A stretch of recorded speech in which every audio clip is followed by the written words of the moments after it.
बुद्ध के बारे में ओशो के विचार जरूर सुने।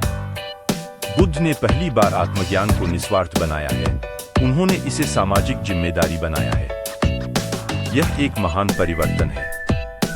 लेकिन आत्मज्ञान से पहले करुणा सीख लेनी चाहिए। यदि इसे पहले सीखा ना गया तो आत्मज्ञान के उपरांत कुछ भी सीखने को नहीं बचता। जब कोई अपने आप में उन्माद से भर जाता है तो करुणा तक उसकी खुद की प्रसन्नता में बाधा बन जाती है। उसके उन्माद में एक प्रकार का विघ्न पड़ जाता है। इसलिए सैकड़ों आत्मज्ञान को उपलब्ध हुए हैं, परंतु सद्गुरु बहुत कम। संबुद्ध हो जाने का मतलब जरूरी नहीं कि तुम सद्गुरु भी हो जाओ।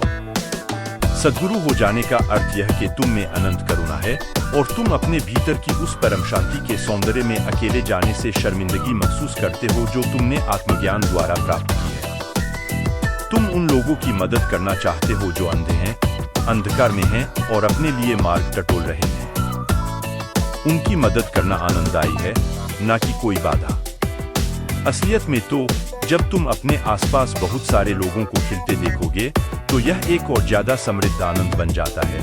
तुम एक बंजर जंगल में अकेले वृक्ष नहीं हो जो उग गया है, जहां कोई और वृक्ष नहीं उग रहा। जब तुम्हारे साथ सारा जंगल खिलता है तो आनंद हजारों गुना बढ़ जाता है।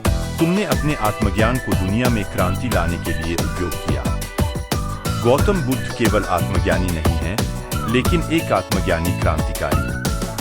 उनकी चिंता इस दुनिया के लोगों के प्रति गहरी है।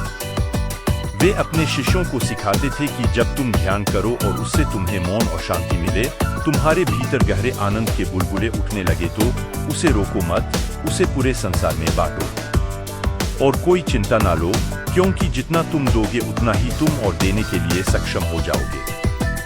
देने का भाव बहुत महत्व रखता है, क्योंकि एक बार तुम्हें इस बात का पता चल जाए कि देने से तुम कुछ खोते नहीं बल्कि इसके विपरीत यह तुम्हारे अनुभवों को कई गुना बढ़ा देता है।